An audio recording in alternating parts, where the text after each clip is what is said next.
இதுக்கு முன்னாடி இருந்தவங்க மாதிரியோ இல்ல இப்ப இருக்கிறவங்க மாதிரியோ ஊழல் செய்யவே மாட்டான்.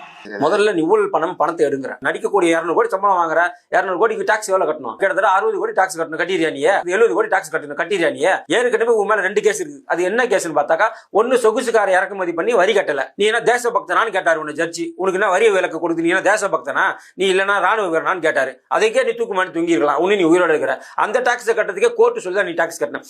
இப்போ கூட ரெட் ஜாயிண்ட் மூவிஸ் கிட்ட வாங்கின பணத்துக்கு நீ வரி கட்டல. 1.5 கோடி வரி கட்டல சொல்லிட்டு அதுவும் கோர்ட்ல கேஸ்ல இருக்கு. அதுக்கு மேல்முறையீடு பண்ற கூட இல்லாத பணமா? நீ தான் உச்சத்துல வந்து விட்டுட்டு வந்துட்டியா? அந்த காசை கட்டிட்டு உன்னோட கரையை போக்கிக்க வேண்டியதானே? இல்ல, முதல்ல உன்னுடைய படத்துக்கு பிளாக்ல டிக்கெட் விற்காம பாத்துக்கோ. பிளாக்ல டிக்கெட் வித்தாதான் உனக்கு 200 கோடி சம்பளம் கொடுப்பான் ப்ரொடியூசர்.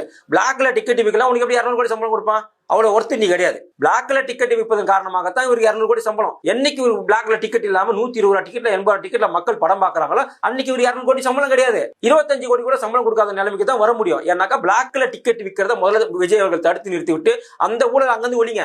நீ வரும்போதே ஊழலோட தான் வர. இதுல வேற ஊழல் ஒழிப்பியா? முதல்ல நீ இருக்கிற துறையில உன்னுடைய படத்துல ஊழலை ஒழிச்சிட்டு அதுக்கப்புறம் மக்கள் கிட்ட வாங்க. தேர்தல் காலத்திலேயே போட்டியிடாதவர்கள் சொல்ல கருத்தை நம்ம பெருசா ஏத்துக்க முடியாது. ஏன்னா பாஜக என்பது கிட்டத்தட்ட 1000க்கு மேற்பட்ட எம்எல்ஏ இருக்கிறான், 245 எம்பி இருக்கிறான், லட்சக்கணக்கான கவுன்சிலர் இருக்கிறான், ஆயிரக்கணக்கான மேயர் இருக்கிறான். இன்னைக்கு பாஜக தான் இந்தியாவிலேயே இல்ல உலகத்திலேயே மிகப்பெரிய ஒரு அரசியல் கட்சி. தொண்டர்கள் அதிகமாக 18 கோடி தொண்டர்கள் கூடிய ஒரு கட்சி இன்னைக்கு பாஜக. ஆனா தேர்தலே சந்திக்காத நீ, தேர்தல் என்ன என்னன்னே தெரியாத நீ, ஒரு கவுன்சிலர் சீட்ல கூட உன் தொண்டன் நின்னது கிடையாது. இதுக்கு முன்னாடி ஏதாவது ஒரு எலெக்ஷன் சந்திச்சிருச்சான்னு கேட்டாக்க கிடையாது.